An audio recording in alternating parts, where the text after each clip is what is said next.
Greetings, everyone. Welcome to Hearthcenter, your Tuesday night show, bringing you the best of some of the matches THL had last week, and I think the best cast THL has to offer. I am Lotus Knight, one of your hosts for tonight, and I am joined to my left by the one and only Super Chicken. Chicken, how are you tonight? Doing great, thanks.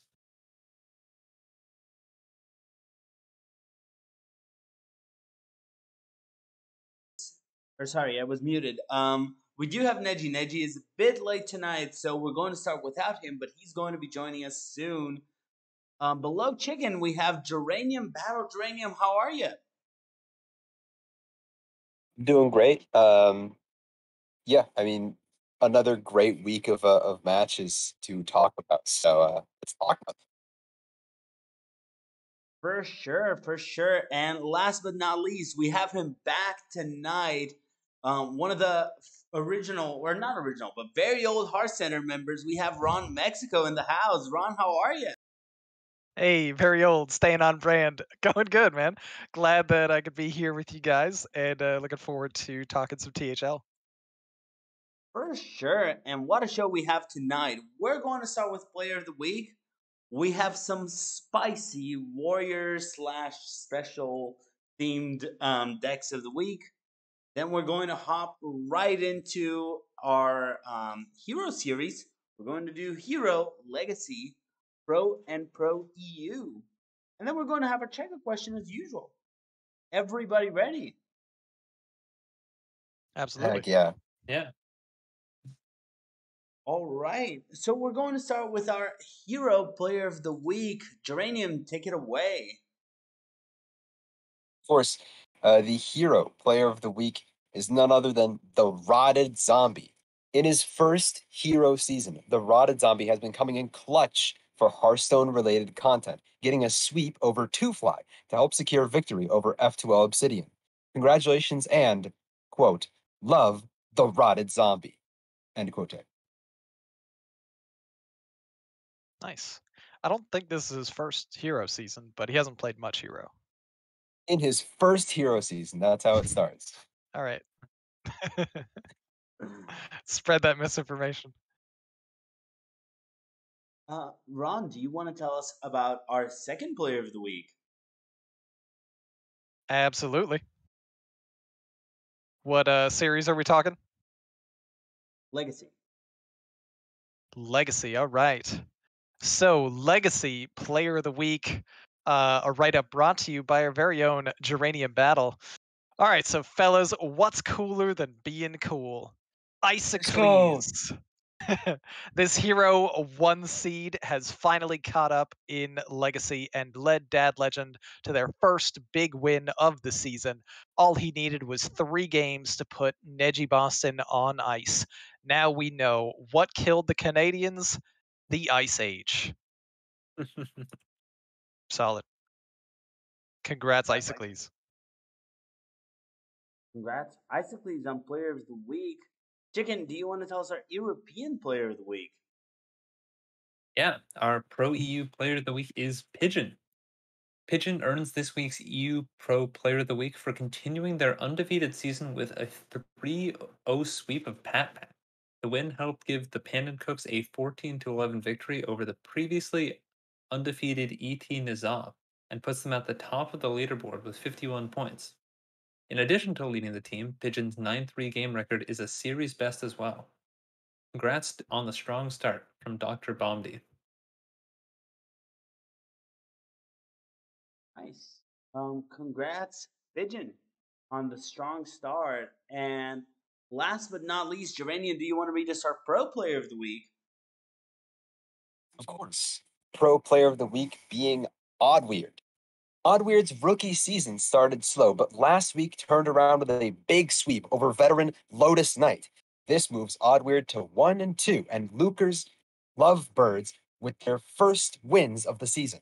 This also meant the first regular season loss for Brushy Tuna since season 8. Well done to Oddweird and Lucre's Lovebirds. That write-up brought to you by Based Inc., and I think this time actually correct with Oddweird's rookie season. Hey, one of the two ain't bad.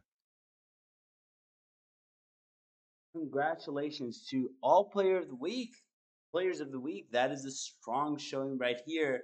And if you want to nominate a player of the week, there's a survey. You can always message who you think deserves player of the week. I will say everyone in THL deserves player of the week every week in my heart, but that would also not be true. So, with that, I'm going to move us on to deck of the week, where I think we have a very spicy starter. And our druid specialist, Super Chicken, is going to tell us about this one to start. Yeah. So the druid deck this week is Convoke the Spirits or druid. It's I mean, it's kind of like the ramp druid that you're used to seeing, except it also runs some very interesting inclusions like Boomkin, Wing Commander Ikman, Famished Fool, and of course Convoke the Spirits, for which the deck is named after. This list was brought by Pigeon this week, it looks like. And yeah, it's just a very, very interesting list. There's also a oh wow, I didn't even see it initially, but there's also a Green Thumb Gardener, which yeah makes a lot of sense if you're running Convoke the Spirits because it's just it's just a net 4 mana. Not that Druid always needs the extra mana, but yeah, if you're trying to pull off a big turn, it can be quite helpful a lot of the time. I mean, Druid loves getting more mana cheat for sure. It's an interesting looking list. It seems pretty solid overall because it has that 1 5 mana hero card in it. So seems good. My only question here is how many times did Convoke the Spirits just cast Celestial Alignment and lock him out of the game? Yeah, I'm kind of like thinking about that and thinking there's so much expensive stuff in the deck. You might not even get that upset that you played Convoke and it played alignment because your Denathrius, your Onyxia, your Neptulon, they all cost 1 now, and you're like, okay, fine, whatever, I'll just play this on turn 1 or on 1 mana. Yeah, I think plus when like alignment gets cast as part of like seven other spells, it's not like you're not too sad about it. I think the main reason like you're sad about alignment now is that you spend like your whole turn 8 to play it and then it doesn't even like affect your opponent. But I think like when it just kind of happens randomly as part of Convoke, I think you're quite happy about that. yeah, and I think also, you're focusing on the low roll of celestial alignment as the ending of my convoke that I've already, drawn a huge ton of cards and burned a bunch of cards. But what about if you get alignment into nourish? Feel like there's some possibilities here. True. That is true. Any final thoughts about this deck before we move into our face deck of the week? Let's do it. So, Ron, I know this deck is special to you, so tell me a little bit about this one. Yeah, so Nice Jewish Owl brought Pirate Warrior. I don't know if you guys have heard of Pirate Warrior. It's a brand new innovation. He's using this card called Raid the Docks in this class that many people have forgotten about entirely. Um but apparently you can play a bunch of pirates and get a reward for them. It's pretty crazy. Um and surprisingly, this deck has dodge nerfs on the previous patch, but Raid the Docks, still a menace in the hands of Milo Sticky Fingers Paperman. That's a nice Jewish owl. For those of you who aren't familiar, uh, the list basically unchanged from what it used to be prior to it falling out of the meta entirely. And the only difference that we see is that this list runs one copy of Suspicious Pirate where Nelly used to go.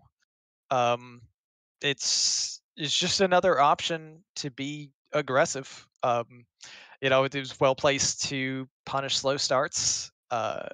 Nice Owl used it to sneak past Aquaman's Curse Warlock, taking advantage of the deck's slower start, and wound up getting the victory. First victory we may have seen in quite some time with a Pirate Warrior in Standard.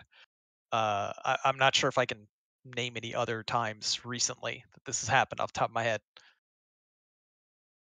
I think actually some of the other players, like not in pro, but some of the other players who have brought Warrior this season have admitted to bringing Pirate Warrior, um, and winning with it. But what I would like to say is that this deck beats Warlock now. I think I think this Raid the Docks card needs to be nerfed. I agree. Yeah, just nutty. It's infinite value once you complete the quest. You're always generating a pirate and a weapon. It's insane. I think it happens one turn too early. Let's add one to the first stage. Seems like a good way to nerf it. I mean, it's better than Silverhand Paladin, so that's good reason to nerf. I mean, that's my metric for nerfing anything, honestly. A meta without Silverhand Paladin is scarcely a meta at all. So Yeah. true. Now, let's take a look at our final deck. Geranium, tell us about this one because you've been liking talking about this deck. Oh yeah, definitely. This is my deck to talk about. Uh, this is another warrior. Wow, it looks like the spicy decks are just if you take one of the classes that can't be played and you play it. It's extra large control warrior coming in from Nails. Standouts in this list are From the Depths is still here. Um, we've also got Snowed In as a 3-cost spell to freeze some probably stealth minions from Rogue. We've also got looks like the new Bash and new Slam, newly discounted down, and also no like real win condition. We've got, I mean, Captain Galvangar, um, to deal some burst damage, but no Denathrius, no Kazakusan, just control, and that's enough to beat Rogue. And it actually was enough for Nails to beat the Quest Hunter from Rami that he brought last weekend. So in EU Pro, you can get there.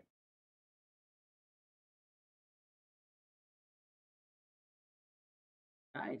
I want to ask here, does anyone have any thoughts about this deck? Chicken is a druid player. What do you think about this deck? Um, this is definitely of all the warrior decks, this is one of them for sure. Well said. Pretty. I think it's pretty hard to deny that. This warrior deck is here. Um, I does second it that. does it have a way of winning aside from just removing stuff forever? Yes, actually, because you can play Bran and Theotar, and then maybe your opponent runs a win condition in their deck, and then that's exciting.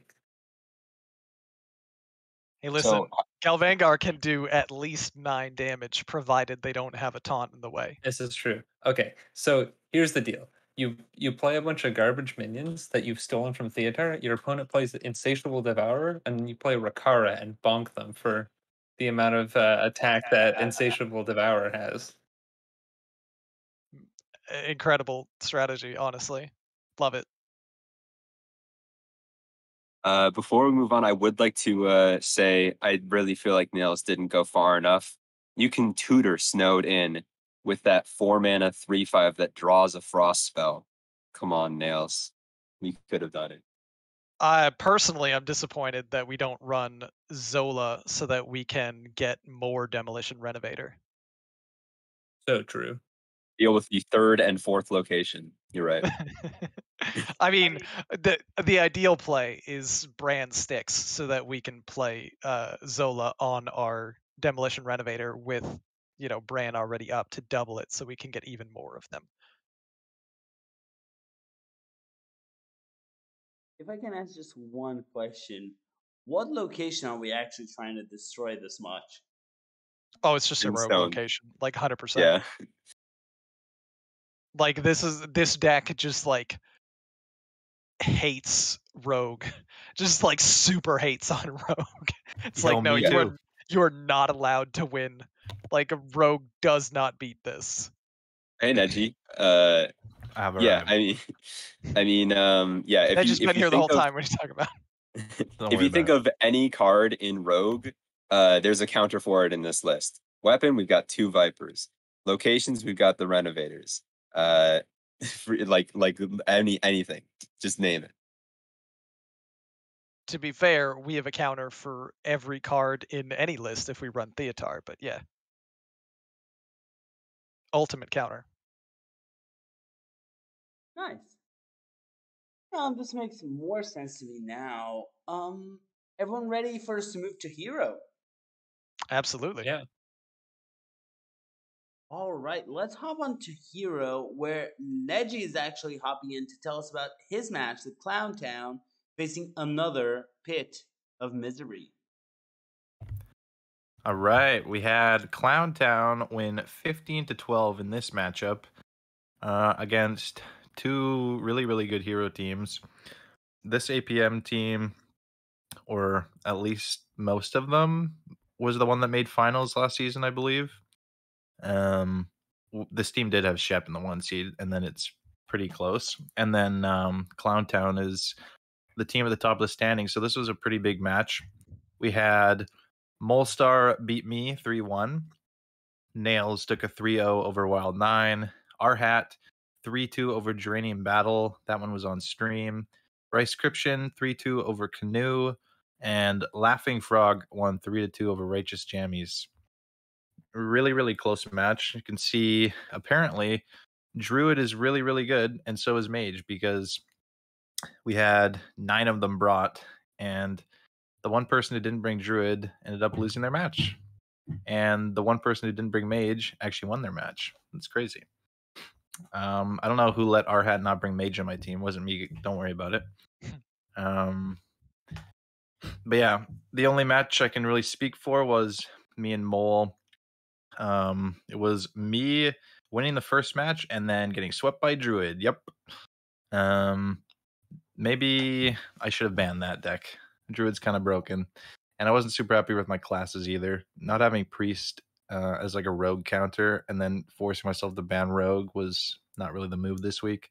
So maybe adjust that the next week. But definitely a close match here. Came down to the last one, which was on stream. So love to see it. Nice. Yeah. And even then it came down to last game on stream too. Yep. Gotta love a photo finish. Geranium, anything you want to add about this match, since you were on the other side of things? Yeah. I mean, it was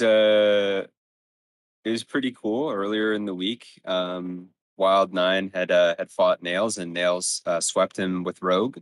And then to start off my match with Arhat won twice with Rogue.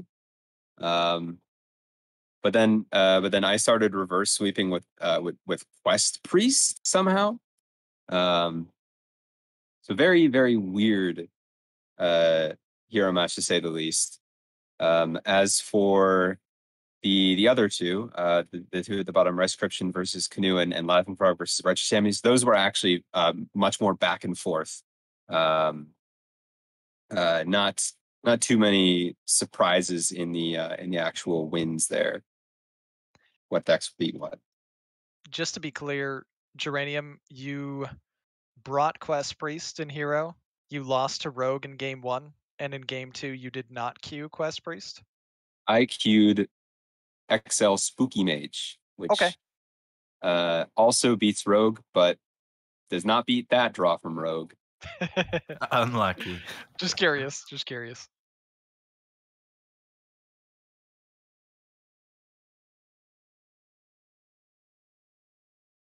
So let's take a look at our second match of the night, because we still have a lot to go through. And Chicken, tell us a bit about your friends and NPH facing your friends at Dead Legend. Yeah. So we had no pros here versus Dad Legend in a very close 14-3 with Agent PWE taking it 3-2 over to Sharmo. Your mum kid taking it 3-1 over Isocles. Skittles, who has been subbing for NPH, taking it 3-2 over Starlax. Risen continuing their win streak, taking a close 3-2 over Hustle. And Yellow Dart taking a sweep over Saku. Yeah, I actually got to play against Hustle last week in Pro, and they swept me. So, um, yeah, I mean, pretty crazy that I don't know. I think Hustle is definitely a better player than a 4 seed. So it was pretty interesting to see them lose to Risen, who is like, I mean, Risen is also quite a strong player in their seed as well. So not like the craziest thing ever, but yeah, I think that 4 seed matchup was two very strong players for their respective seeds. Best Yeah, part is another Risen super close started one. as a 5. Oh yeah, that's true. Yeah, I mean, nice. if you go back like a few seasons, Risen's like a 1 or a 2 though. Yep. Hero's kind of crazy that way. He's making the climb back now. True.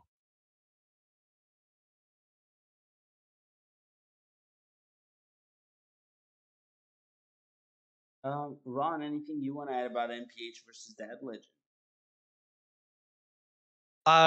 Nothing more to add here. Just like a NPH barely kind of squeaked by, and they're right up at the top of the standings. And Dad Legend, I mean, you could call it like a moral victory, basically. Like they got really, really close to getting their first win of the season, and it was a tight contest. So they're looking to hopefully bounce back. Season's not over for them yet, but it's looking a little dire. And NPH just doing what they regularly do in Hero, which is always right up there at the top of the standings. We'll have a great regular season.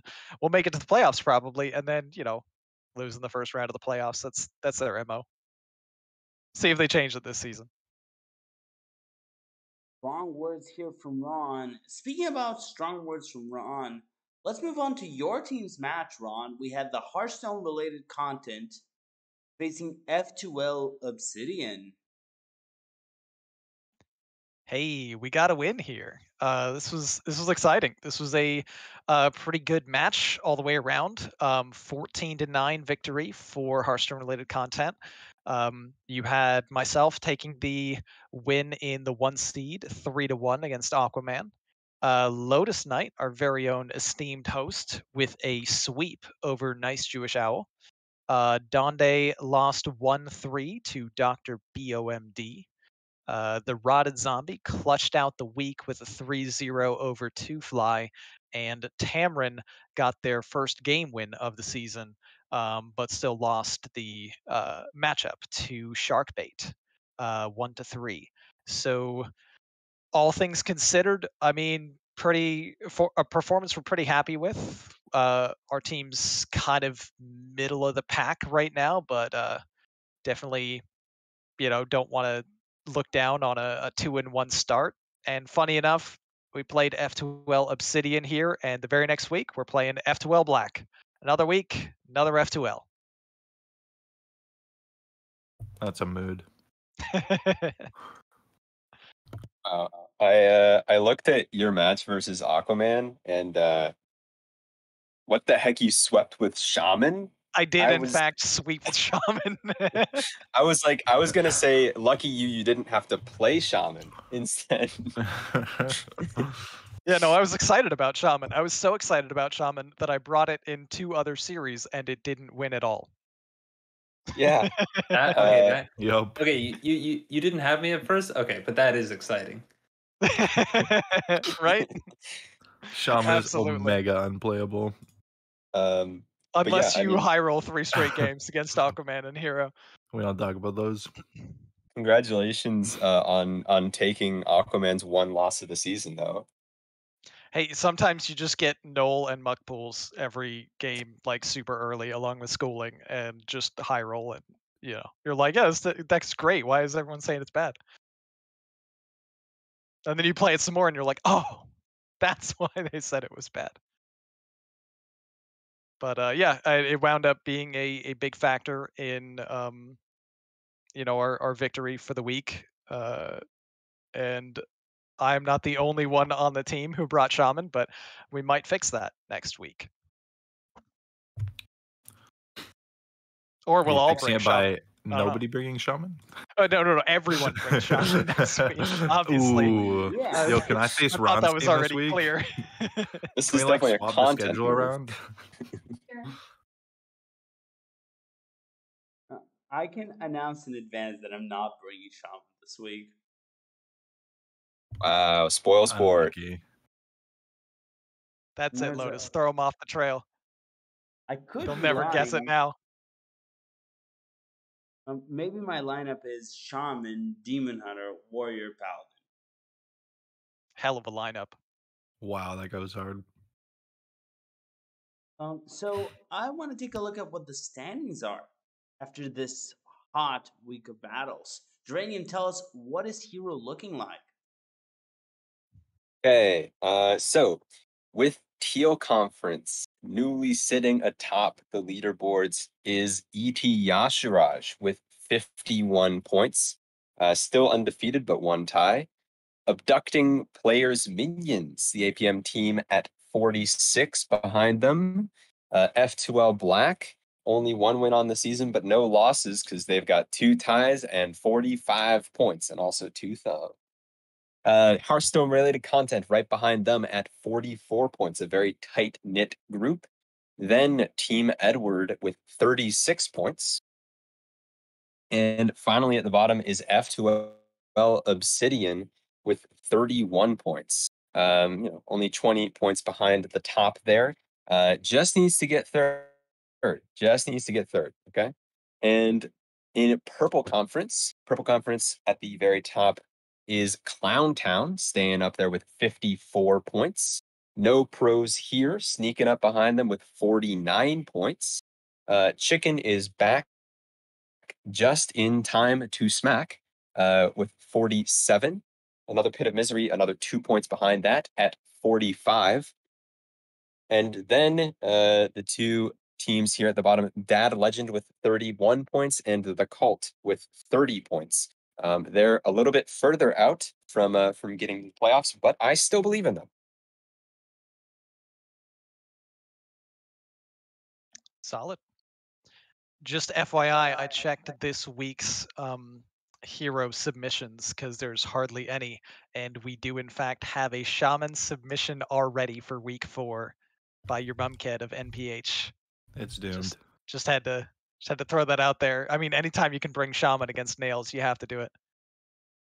Okay, congratulations to Chicken is back just in time to smack. Another Pit of Misery. They will move up to the second and third spot.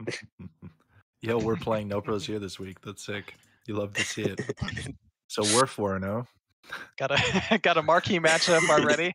Neji throwing out some smack talk. All right, time to step it up, NPH. Let me see that Shaman sweep. Yeah, okay. I mean, the Not clowns, everybody can be Ron. I mean, Ninja teams usually get their wins in the regular season, right? Yeah, okay. So, But yeah, like overall impressions though, like it's a pretty tight race through most of the teams in Hero in both conferences. You have a couple teams at the bottom of each that are winless, but it's still a long enough season that they can work their way back in. for sure. And we all know, especially next week, if they actually do the nerfs they promised, we'll talk about nerfs later. But if they actually do what they're promising, maybe we'll get a more diverse meta. Speaking of more diverse meta, let's talk about Legacy. And we're going to go into our first Legacy match of the night. Geranium, tell us about APM facing Not Justin. In this match, all plays magnified. Took 4 of the 5 matches here. 17 points to Not Justin's 6, with Cheesy 10 taking a 3-1 over Mr. Beluga. Genji taking a sweep over Automated Button. Anubinator losing the 1-3 to Pyro. Wyfair subbing in for Reverb and taking a 3-1 over Walbo. And finally, Joltsy also sweeping Ari, who has stopped bringing both Paladin and Warrior. Seems like a solid strategy. Didn't help. Maybe next week. Neji, any comments you want to add about this match? Yeah, I mean, this was a pretty dominant win, 17-6. Good on all plays magnified here. And nice to see someone subbing in, getting a win for the team. That's always nice. But yeah, not too much else to add. I see a Demon Hunter, a little sus, but we got the win anyways. It's okay. Apparently, we have the same luck as Bly's in the final match. Yeah.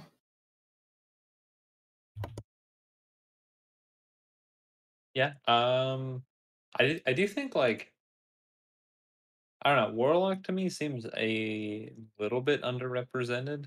Not showing up that much right now. I don't think it's like insane by any means, but I do think it's quite playable into the field right now. Especially the like the curse imp block, I think fits a pretty good niche right now. Having like pretty solid matchups into like druid and mage and shaman as well. But I don't know. I've also like I don't know. It also can just be a deck that like if you draw in the wrong order, you're kind of sad. So I don't know. Always curse cards in the early game. Easy.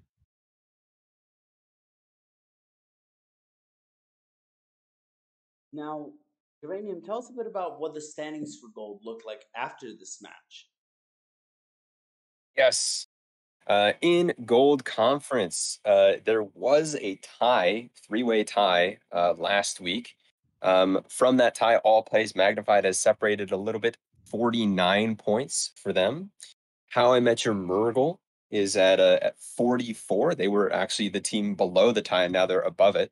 The Stubbs was above it and is now actually tied with colon closed parentheses, colon closed parenthesis, both on 40 points. And then finally at the bottom is Not Justin. And yeah, I mean, this conference still looks extremely close.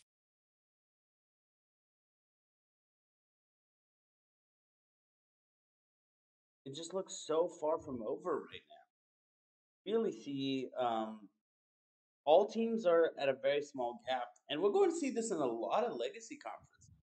Like, let's take a look at Red and our first match of the week where we had quite a surprising loss.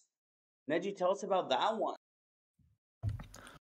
Yeah, Dad Legend beat us 15-12. This was Dad Legend's first win of the season and the Diamond Five's first loss of the season. So great job by them. We had Isocles smacking me 3-0. We had Danka's Dad winning 3-1 over King Viking. We had Pescatarian 3-2 over Ron. Ricescription 3-2 over Yellow Dart. And Haster 3-2 over Kodamora. I don't remember how the week started off. Probably Danka's Dad. I feel like Danka's Dad always starts the week off, and he always starts it off with a win, so that was nice. But for the most part, it was kind of downhill from there. I know Ricescription got his win early on as well, and then Kodamora, myself, and Ron couldn't get it done. For me, I blame Shaman. Yeah, I blame Shaman too. Shaman was actually omega unplayable in my series. Like I literally could not buy a win with the deck. Maybe Especially in matchups Ricescription I won needed with it. Shaman because Yellow Dart brought Shaman. Who knows? It was probably Game 5 Shaman Mirror. Somebody had the win, right? Yeah. My series was just again, Shaman was like super unplayable. I couldn't do anything with the deck. I really, really was noticing the Snowfall nerf because I mean I was cutting Snowfall from the deck and the Primal Dungeoneers, and the nerf actually in the matchups where you really wanted the Snowfall, like your deck is so much worse because the Snowfall was pretty consistent because you either naturally draw it or you had Dungeoneer that could also tutor it. And not having those against the board matchups was really, really tough. I feel like the deck is just kind of flailing around. So I think I'll be dropping Shaman this week, and I think my teammates might agree. By the way, you are prophesizing the truth. Rescription did win Game 5, Shaman v Shaman. No shot. Actually, I believe it. Yeah. I do believe Sounds it. about right. Yeah, we were a team filled with regret this week, but Dad Legend, good on them for taking advantage of that situation and getting their first win on the season.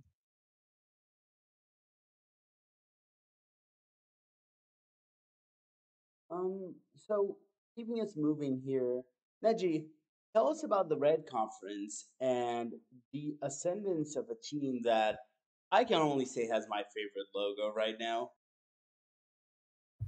We got the School of Fish coming in. They have taken the number 1 spot with 51 points. The Diamond 5 have 50 points. F2L White with 45. Dad Legend with 40. And Pod People, fortunately, have not got a win yet and are at 34 points. Pretty close for most of the standings here. Even Pod People aren't that far behind, but second last is only 11 points behind. Like if Dad Legend faced School of Fish, for example, this week and had a big win, they could leapfrog them. So anything can happen still in Red Conference. For sure.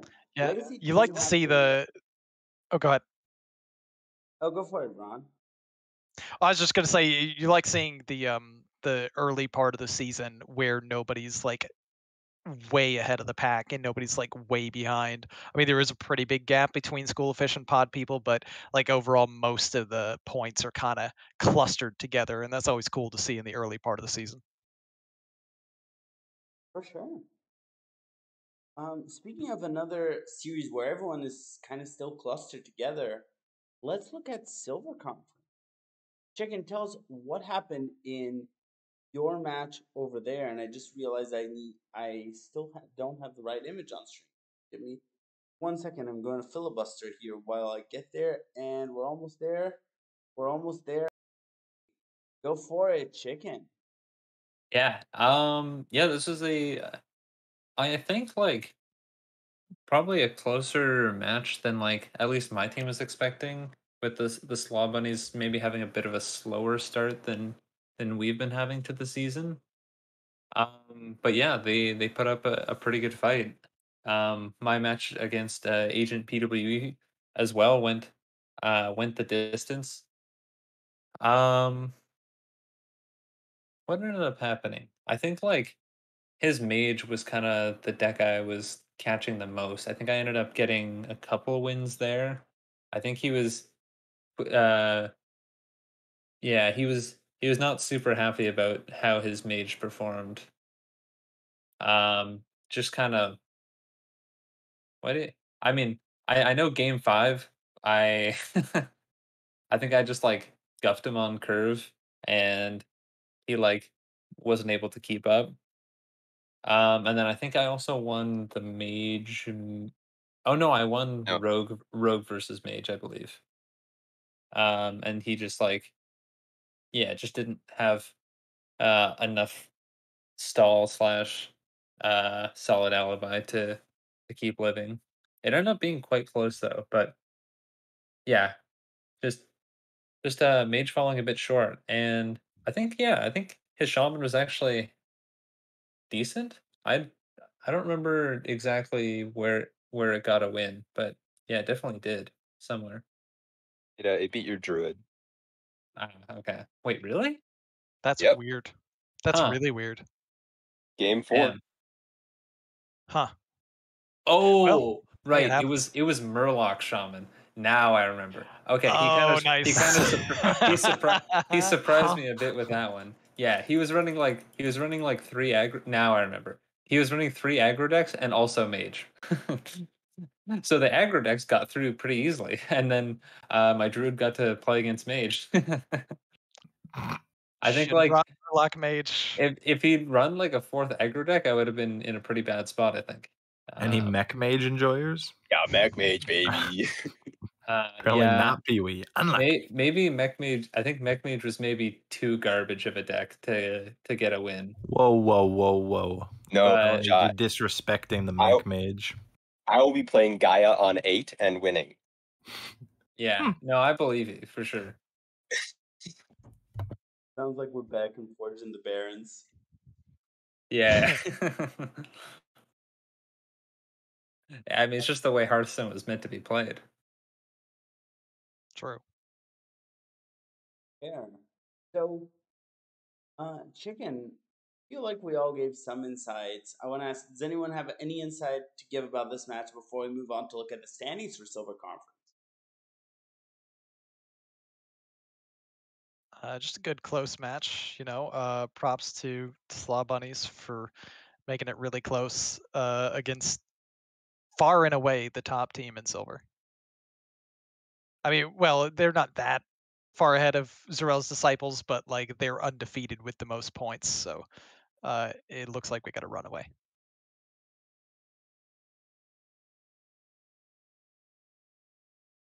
Ooh, so, you can tell us, what is Silver Conference looking like? Yeah, so in Silver Conference, we have the Season 22 closed list Conquest participants at the top with 53 points. Then we have XD at 47. We have IDK at 42. And the Slaw Bunnies at 37. And at the bottom, we have Standard THL Degenerates with 35 points. Is that our defending champ? It is. Oh my. Yeah. I don't know, at least from my experience so far, Silver is not the easiest conference. It's I don't know, like even like we're 3-0 and I'm quite happy about that obviously, but the wins have not been like very clear cut or decisive. It's been very close weeks for us pretty much every week. Which is why, like, you know, despite being 3-0, our points per week are at 17.5, which is like, you know, we're getting 14-point win or 14.5 point win average, which is I mean, quite low for a win, I think. Right? Yeah.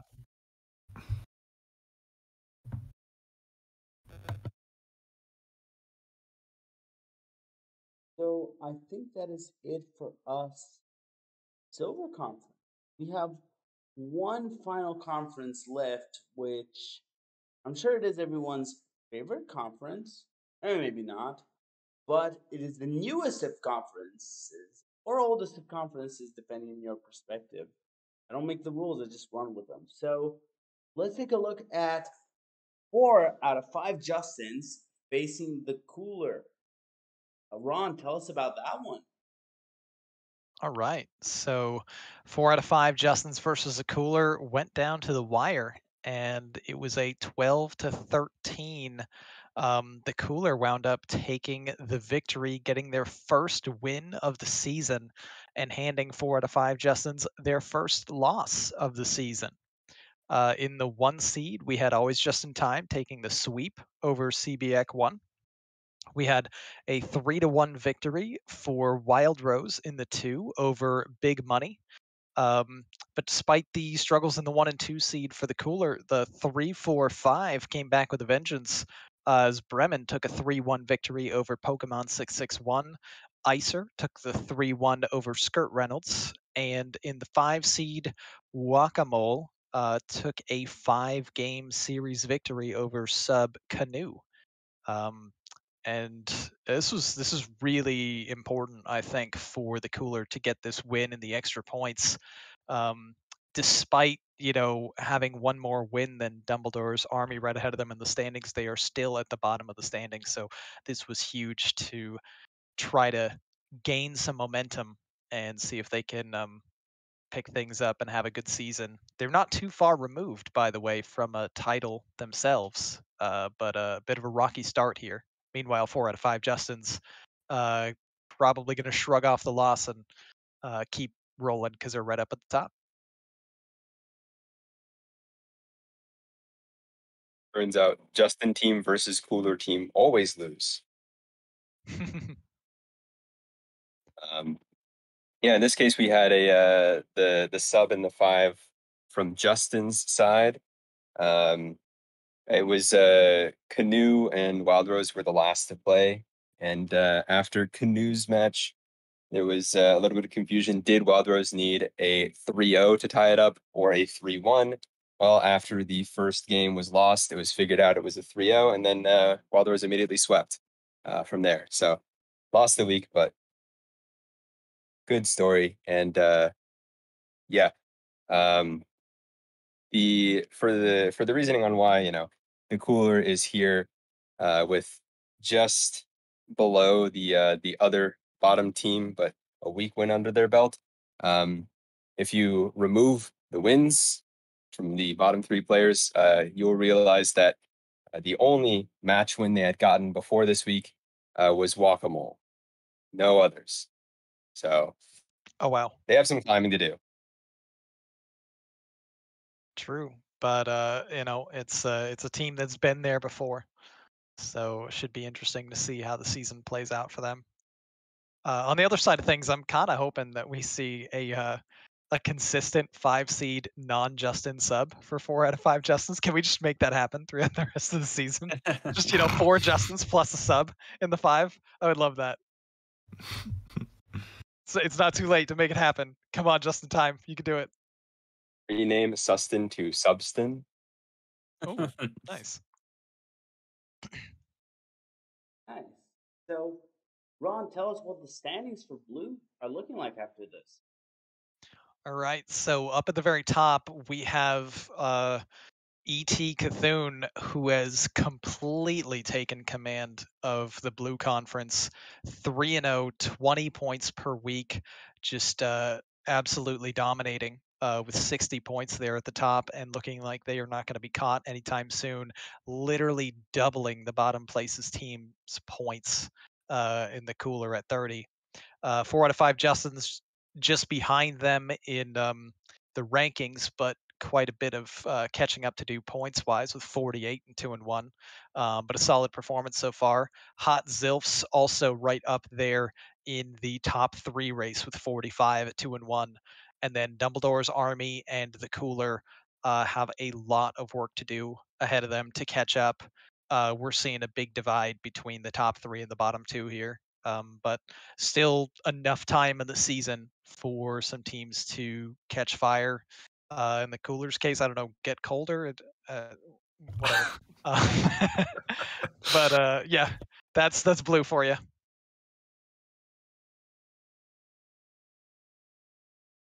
For sure. I'm going to bring us back to the main screen. It is the time that everyone's been waiting for. We have our commercial read. And yes, the commercial is already unreadable. So, as the original writer of the commercial, Ron, take it away. Well, hey, not the writer, by the way, just editor maybe. But wow, this has gotten a lot different. Okay, here we go. Gonna dive into it. Hey there, Twitcherers. Have you subscribed to Team Hearth League yet? Then make today the day to be a league yourself and subscribe to our channel. This subscription enables the THL team to help cover the various costs of you're changing it. Oh God, help cover the various costs of co-rating our website as well as improve the quality of our streams and content of our viewers. If you have Amazon Prime or Twitch Prime, you can sub to the channel for free. Subscribers get a THL Smoach con as well as the lovely THL chat badge. So hit that brown button, and keep the notifications bing bong to make sure you catch our team broadcast bing live. We appreciate each and every one of you. Special smoach to our viewers. Check out THL's other social media points of interest website, teamhearthleague.com. Catch us on Twitter at THL_HS. Join us on Discord at Team Hearth League. The true Hearth legends himself, Saku, and Damnlist Dad continues to post all of our videos on our YouTube channel. Just search for Team Hearth League to catch everything previously recorded. You're, of course, watching us on our Twitch channel, twitch.tv/Team Hearth League, or possibly on our YouTube channel in the future. And for all you THL fanfics out there, there are THL smojis every single, most days of the week. You can't go wrong tuning in at any time for some Hearthstone-related content. Now back to the good part. Ka-chow. A thing of beauty. Oh my. Just imagine how it will look like in a few more weeks, Ron. It's going to be amazing. It's only Oh. week 4. It's so Oh dim. God. Well done, guys. Congrats all around. So now that we've done a commercial, we're going to hop into EU Pro. Yep, we also do EU, as you all know. And to talk about EU Pro, we're going to open with the 2 top teams in EU Pro facing each other. So who's going to tell us about that is Super Chicken. We have the Pan Cooks facing ET Nazoth. Chicken, take it away. Yeah. So the 2 top teams in EU Pro faced off this week, and it looked like it was a pretty good series. Lots of back and forth matches. ET Nazoth taking 2 of the matches, with Chewy and Connor getting wins, and the Pan Cooks taking the rest. Pigeon getting the 3-0 over Pat Pat. Foodov taking a 3-2 over Andrew Kim Gunn, and Max VDP taking a 3-1 over Y the Hunter. Lots of mages. There were lots of mages and druids. Not really a surprise. I think more warlock here than we've seen in the other series we've looked at tonight so far. Seems like EU players are prioritizing that a little more, and a lot of Naga priests. See 5 Naga priests here. 2 of them were banned away. So it seems like a bit of a slightly different meta is forming in U Pro rather than the PR closed list series. I guess we'll have to take a look at NA Pro to see if there are differences there. But yeah, it is interesting to see kind of the meta developing across different series. Is that a shaman ban I even see? Yeah. There is a shaman ban. Not only a shaman ban, but an other shaman ban. You always ban other shaman. That's a move right there. Not if you're Pigeon. You in fact ban anything else and sweep. Real. So I want to ask for a comment here. Neji, anything you want to add about the Cannon Cooks facing Ita Nazoth?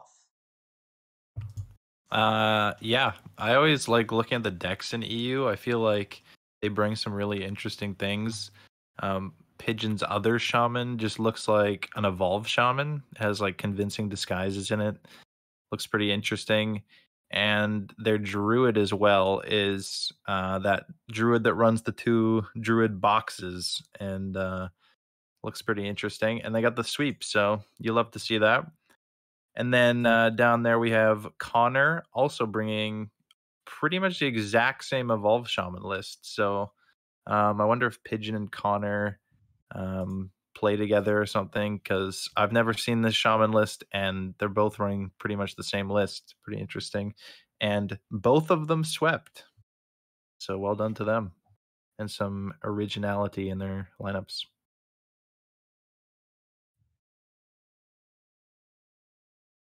Nice. Congrats for both on their sweeps.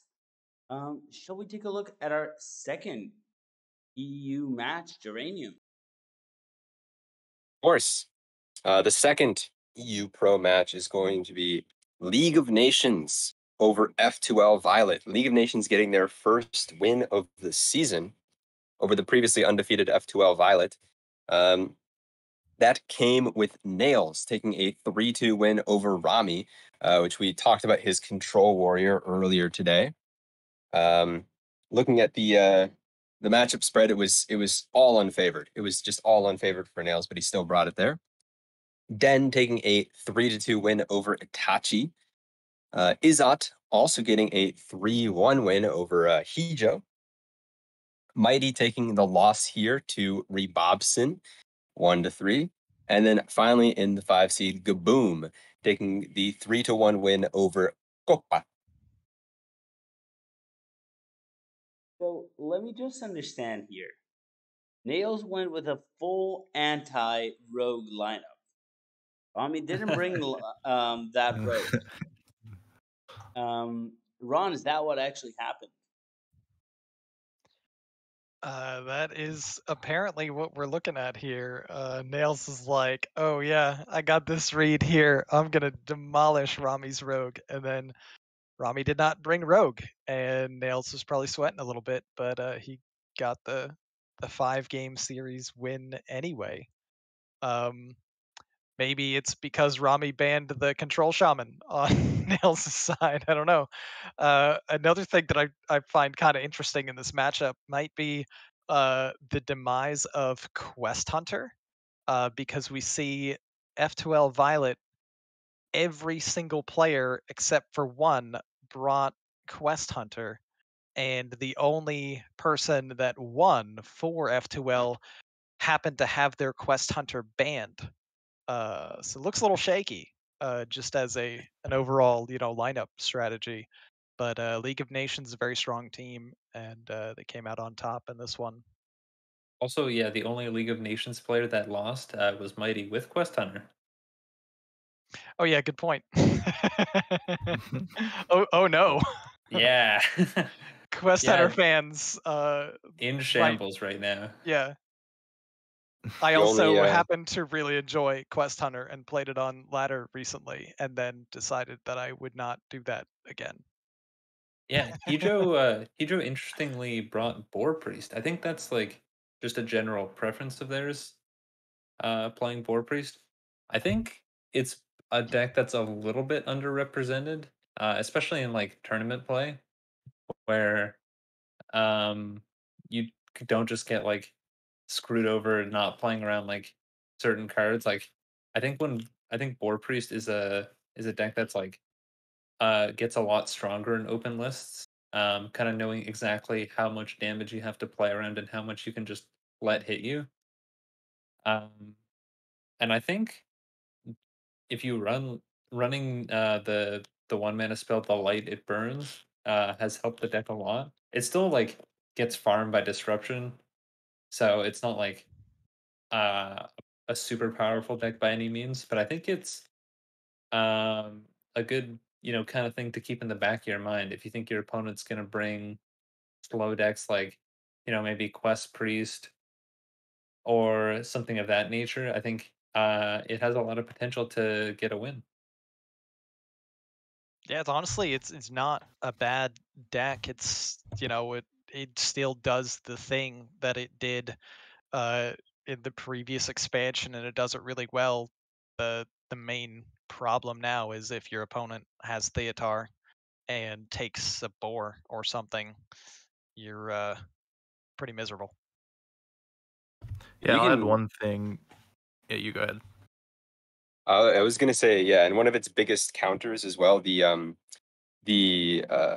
Anaconda Druid no longer has the ability to remove it of all of its mana and still be able to pop off. In this case, only the Druid goes to their 1 mana, and then the priest says, "Yeah, well, you're gonna stay there." I can see the League of Nations channels, and in Game 5, Nails was Quest Priest versus XL Shaman, and he says, "You always get there with pings after they eat your quest reward," and then he won. So look at the replay. The quest reward got eaten by Mutinous. He had Zyrella up, and he just kept hitting them for 5 and surviving long enough, and that's how he won. It's pretty funny. That Don't does ban not. Shaman. Yeah, that does not speak well to Shaman there. Nope. That you're Shaman losing Omega to unplayable, guys. Don't 5 worry. damage every other turn. Whew. Yeah. Oh god. It's fine. It's fine. Don't worry about it. No big deal. Now, what are our hero standings looking like after this? So to take a look at Pro EU standings here, we've got our top team, Pan and Cooks, at 51 points with the undefeated record. You know, just sitting pretty at 3-0. E-Teen is off, F2L, Violet, Donkey Hot, all of them barely off 50, 49, and 49 respectively. League of Nations barely behind that at 46. And then you have there's a little bit of separation with Pertinax at 41 and a 1-2 record, and Underdogs and Flowens at 33 apiece, winless and 1 win, respectively, among the two. So I mean, Blue Conference, well, the only conference, but you know, this looks just completely uh, locked up in so many ways with all these teams like just jammed in together with such a close amount of points. Like, wow, Uh, it's going to be some weeks I think before we get to see some separation, and we just have Underdogs and Flowens with their work really cut out for them. Yeah. Uranium, as a kind of THL historian or someone who remembers a lot of stats here, have we seen a series at this point in week 3 where the difference has been so tight between that 4 teams are within 2 points of each other at the top? Uh, uh, uh, well, as THL historian and also the person who joined THL most recently, Yeah, no one remembers that. I would have to say that yeah, actually, there have been starts that were as tight as this. I mean, it really just depends which week you randomly look in on to see where the tightness begins. If you're talking about like literally whole series wide tightness, that's a bit harder to find. But like, you know, even just for example, if you look at Red Conference, like if you look at Red Conference coincidentally in Legacy, almost every single season, like 1 week before playoffs, it is the tightest it can possibly be, like 3 teams tied going into the playoff race. So this is not surprising to me to see Blue Conference here with only 18 points of separation. I think it does probably happen a little bit more often too when we have just the single conference, for a series that has a smaller amount of total teams. That, you know, it's easier to have a logjam of teams together, but still remarkable to see how close it is early. Ooh. Now, I want to keep us moving into pro. And we're going to begin by looking at our first pro match of the night. Neji, tell us about our pro and A first match of the night. All right, we have Coney Island Clown Club versus Graduape, a very close one, 14-12.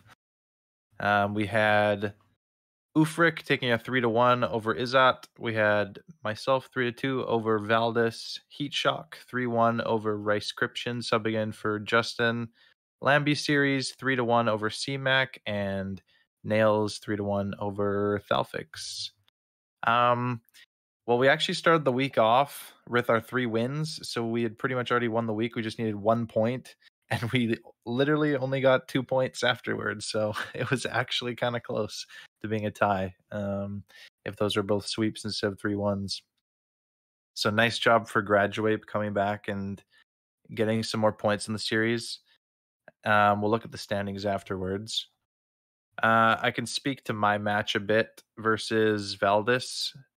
Let's see. What was the? It started off with a Mage Mirror, which I lost. Then Druid and Priest, but then interestingly enough, he decided to ban my shaman, so I was saved. Surely, if I had to play shaman, I would have lost. But We keep seeing examples. Oh my god.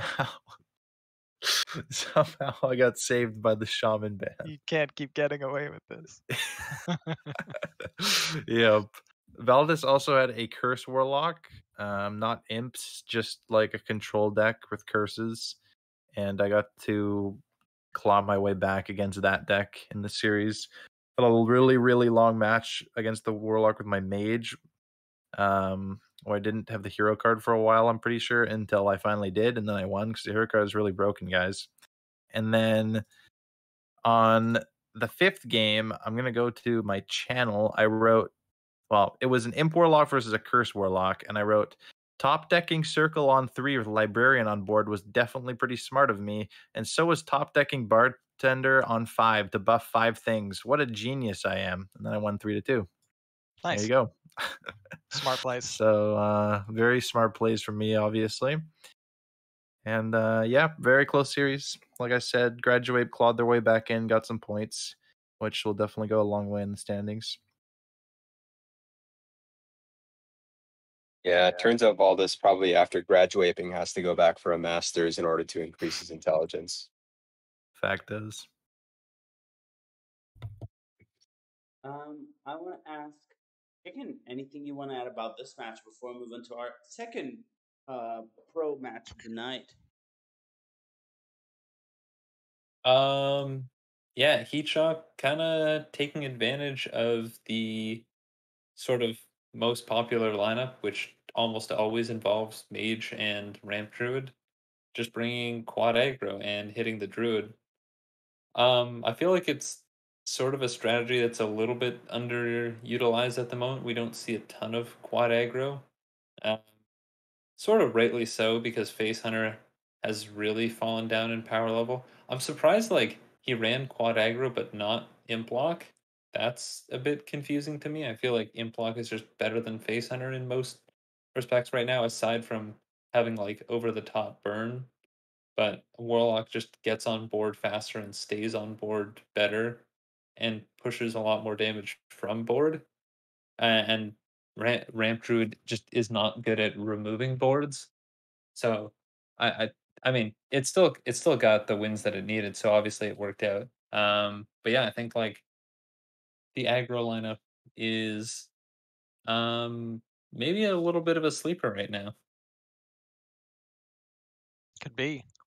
Also, not to sound like a broken record, but Izat brought Shaman and it didn't get banned and he lost.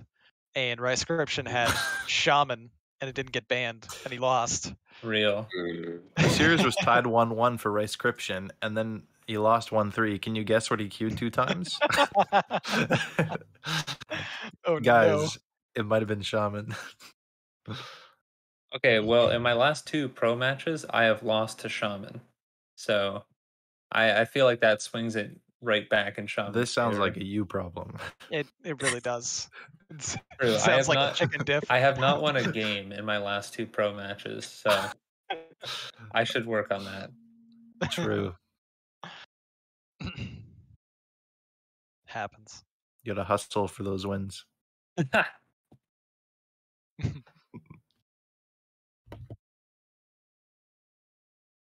So, moving on to our second match, I'm going to ask. Let me check who I am actually ask here. I want Who to is ask he asked? Chicken to tell us about XD versus OPP. Yeah, we have Zyrella's disciples versus the Ontario Provincial Police, or sorry, opportunistic pro players. Yeah, it was the battle of 2 teams that are kind of struggling to start the season in Black Conference. XD getting their first win of the season with this week win with 2 subs in actually. That that's a bit surprising to me. And they've also and wow, XD is like, what's going on? They're like falling apart here. Dazer is like a perma-sub at what like started perma-subbing after week 1. And then they subbed out 2 of their players this week. Can they have a week with all 5 of their team members in? Who knows? No shot.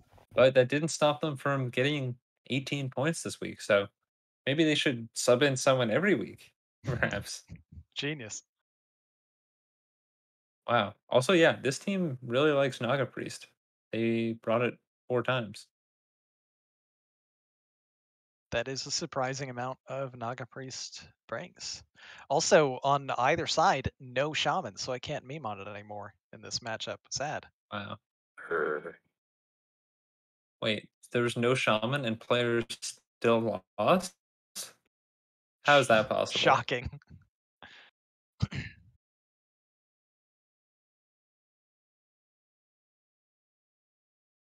Now, to close our look at the Black Conference, Neji, tell us what the standings look like for Black.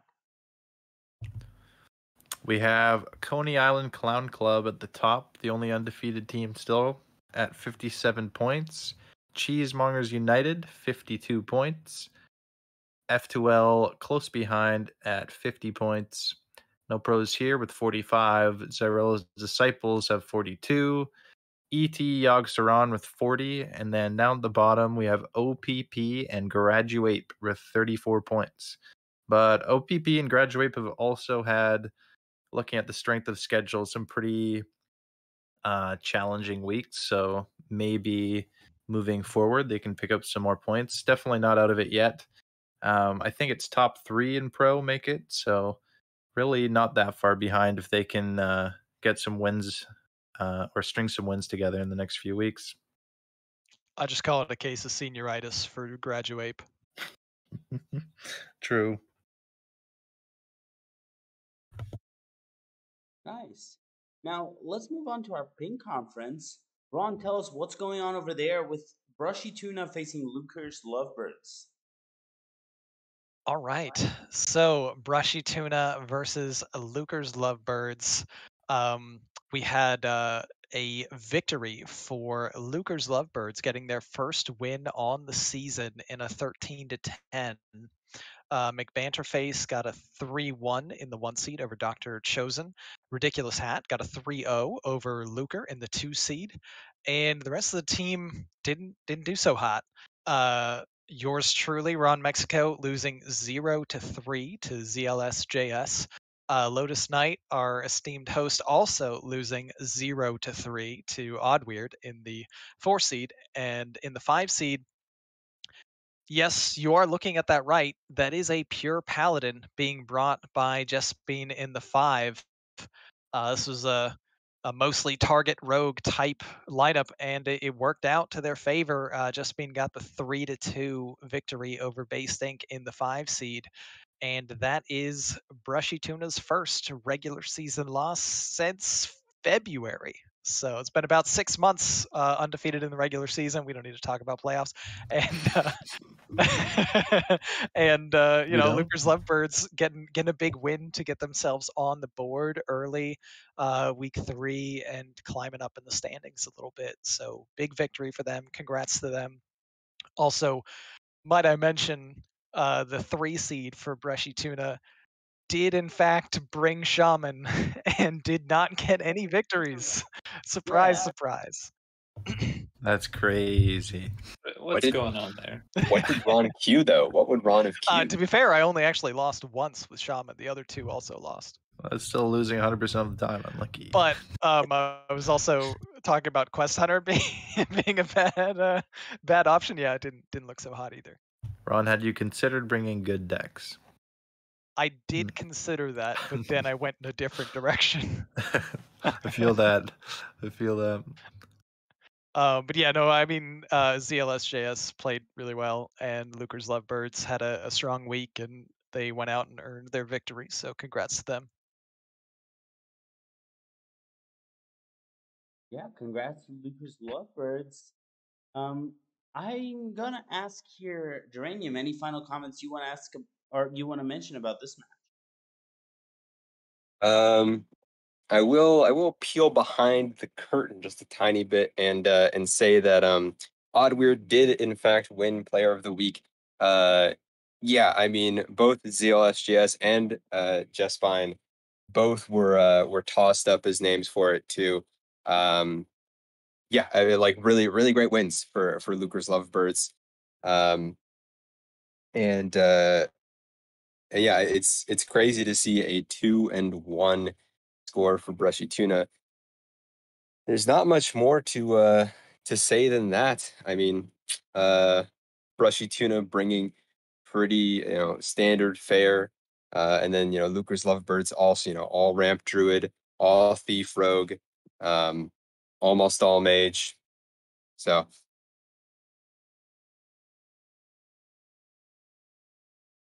Yeah. Let's take a look at our other pink match here. And I think Geranium's the one talking about it. So, yeah, I am correct. And get there? Yeah, I am right. So, Geranium, tell us about the. Wait, do I have this right? I don't have this right. 1 second, I'm just fixing the stream. Yes, I'm filibustering while I'm doing it again to make sure everything is correct. Okay, so tell us about the criminal lineups facing the Canadians. yes, so this last week, criminal lineups took a 16-7 victory over Can Indians. Well, yes, they can lose this week, as Nice Jewish Owl took a 3-2 win over Aquaman 575, with bringing his Pirate Warrior and his Boar Priest here. And Hustle took a 3-0 victory over Super Chicken. Yang Zera was the loss here for criminal lineups with a 0-3 against Fire Noodle. Kukpa with a 3-0 sweep over Dabs, and finally Stinzy getting a 3-1 over Mighty, not allowing many points at all. I don't like this. This doesn't fit my narrative. We've got two shaman sweeps actually. Shaman brings and the players swept. I don't understand this. Does not compute. Surely Chicken and Dabs DC during the Shaman games. There's no Probably. shot Shaman wins otherwise. Probably. Yeah. I would say so. Yeah. But yeah, huge win for criminal lineups here. I did not expect this outcome with these two teams matching up to go as lopsided as it did, and it catapults them right up to the top of the standings. So nice win.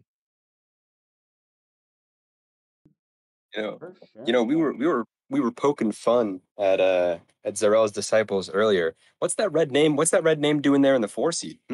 Chicken? Yeah. Shep has decided he is too good for THL, and we have been we have been playing a little musical chairs, trying to find a new team member. But we have found a new team member, who you can go check out on the site if you want. But yeah, we did end up finding someone, so we're happy about that.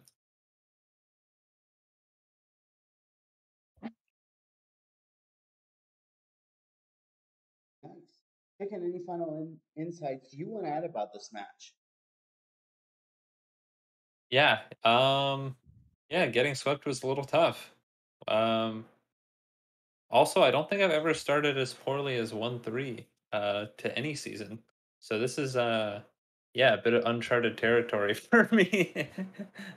um I don't know, it's definitely been a bit I've definitely had a bit of trouble like adjusting since the nerfs.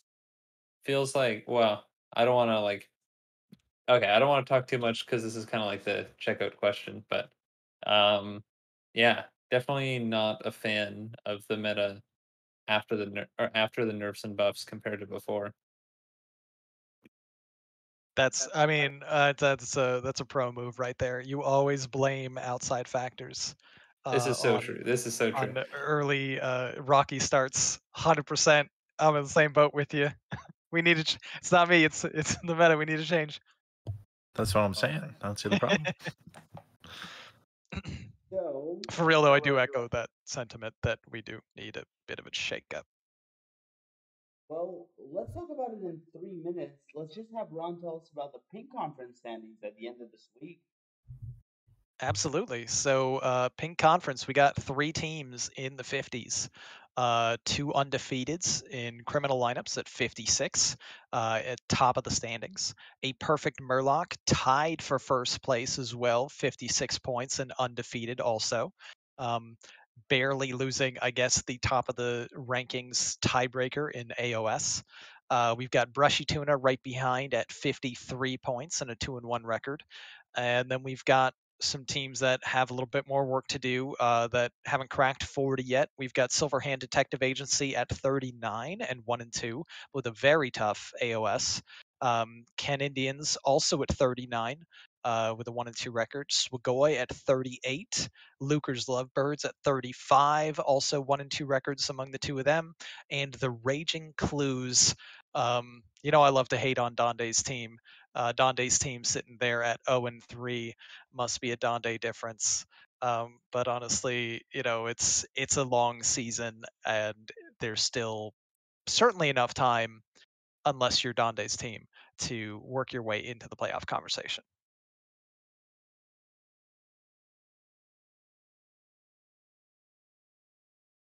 Some tough love there from Ron Mexico, but let's bring us back to our main screen for a few final words of the night. I have a question, checkout question for everyone, and our checkout question of the night is, well, we've all said it. I think there's a general sentiment. Yeah, people complain, they ask about nerfs a lot, but there's a general sentiment of kind of dislike in the current meta. And I want to ask you all, how can nerfs fix that if they can? What can be done to fix this general feeling of yuckiness that I think a lot of people have to the current meta? And I'm going to open this question with Neji Boston. Neji, go ahead. Yeah. As Ron and Chicken were talking about earlier, ever since the nerfs have not been a super big fan of the meta. I think the shaman changes in particular were really, really tough. I think Snowfall Guardian actually was kind of important in the meta. And now that shaman can't prey on those board decks, it's not as good of a deck to be playing. But yeah, I'm excited that they announced a patch and that the current balance team is willing to like nerf again really quickly. It's only been like a week or two, right? And lots of people have been very vocal on Twitter that they're not enjoying the game. So it's nice that they're not leaving it for too long. Now, what would I change? I think hero cards. A lot of people feel this way. Like Guff, I think should probably have gain empty mana crystals. That way, you don't get a free mana, or it doesn't cost 1 mana basically every time you use it. And then Dawn Grasp should only scale up by 1 instead of 2, just to give other decks more time to beat these super powerful late game cards. And another card I'd like to see changed is Theatar. I really, really dislike playing against Theatar. I thought it was cool at first.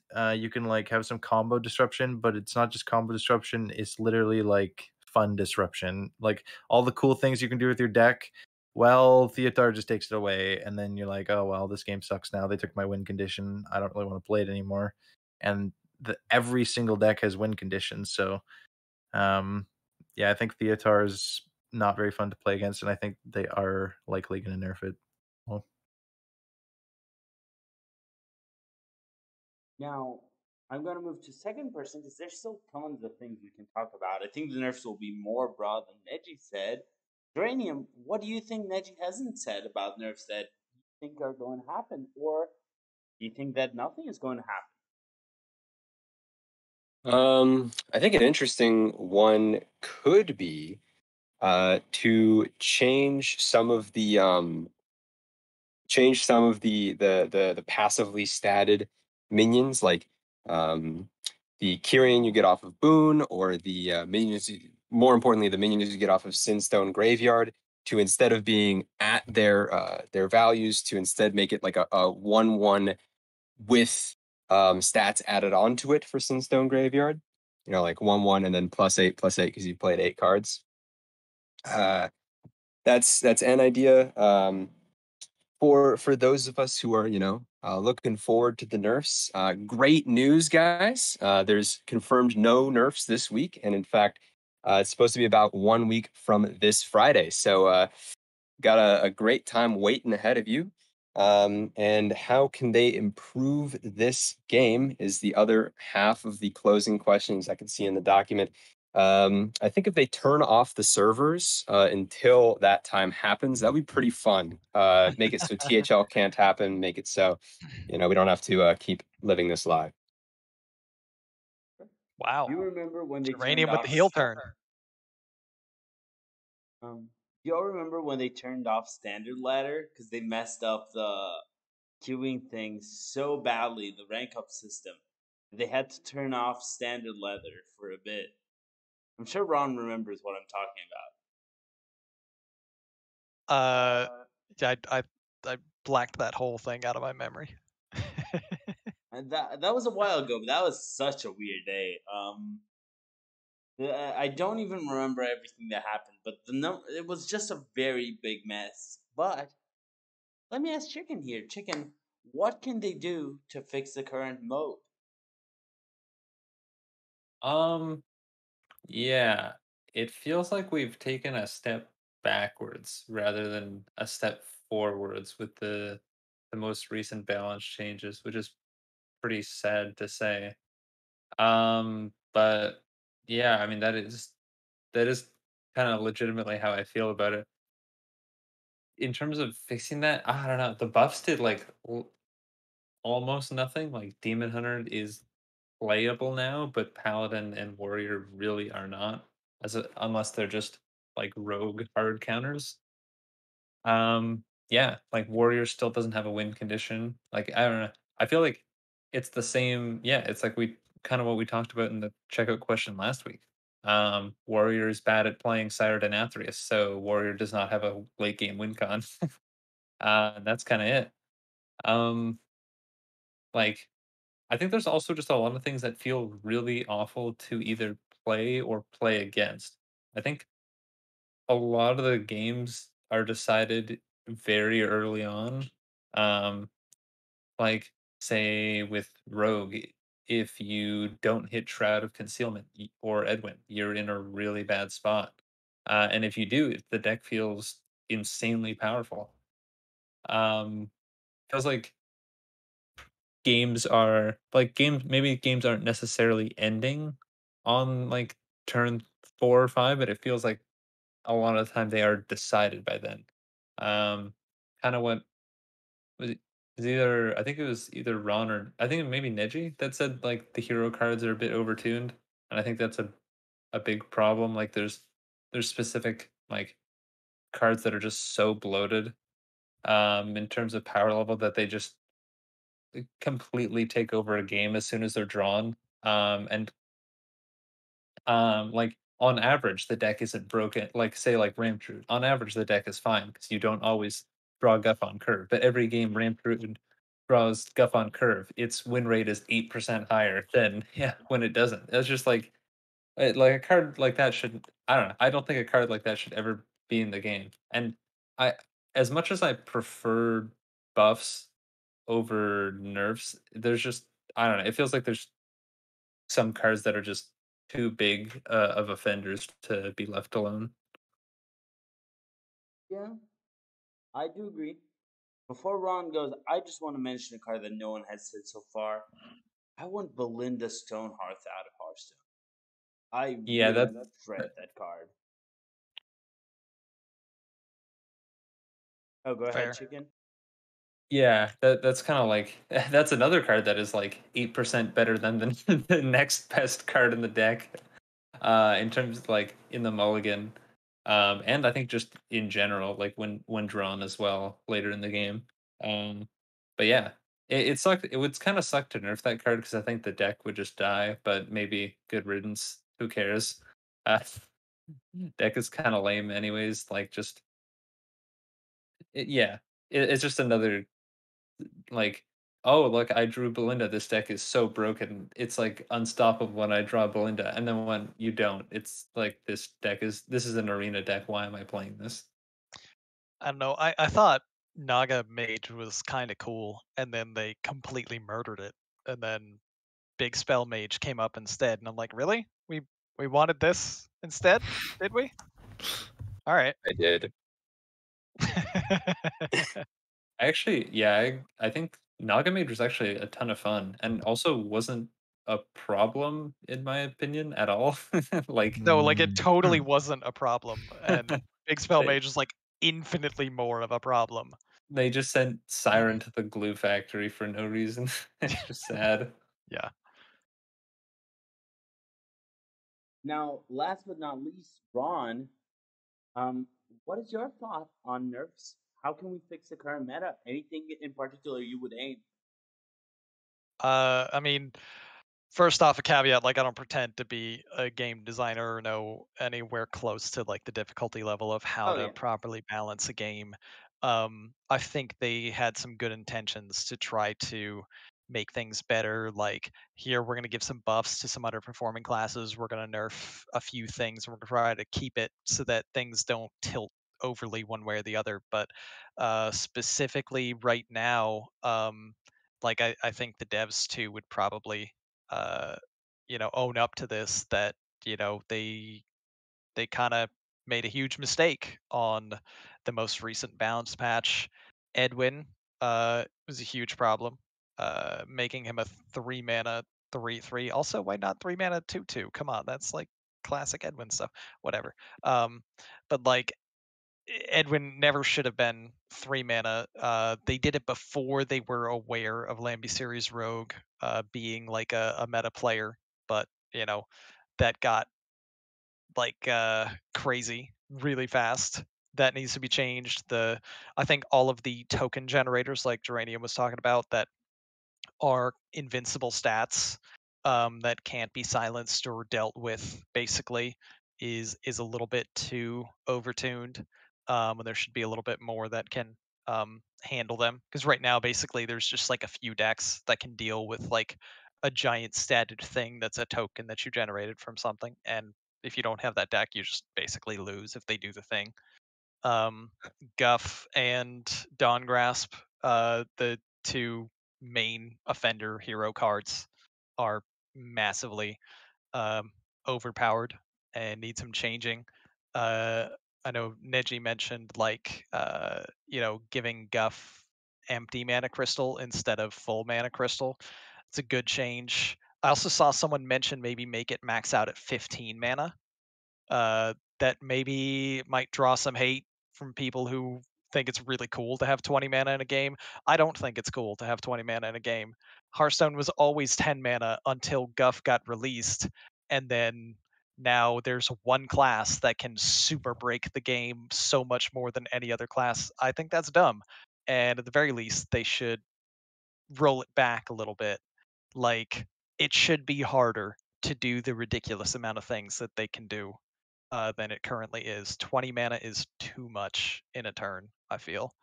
So I'd like to see that go to 15. The Dawn Grasp change, like, only scale up by one. And maybe, I don't know, maybe revert some of the aggro nerfs, or maybe buff aggro a little bit more too. I don't know, like Druid and Mage are running away with the meta, and it's kind of annoying.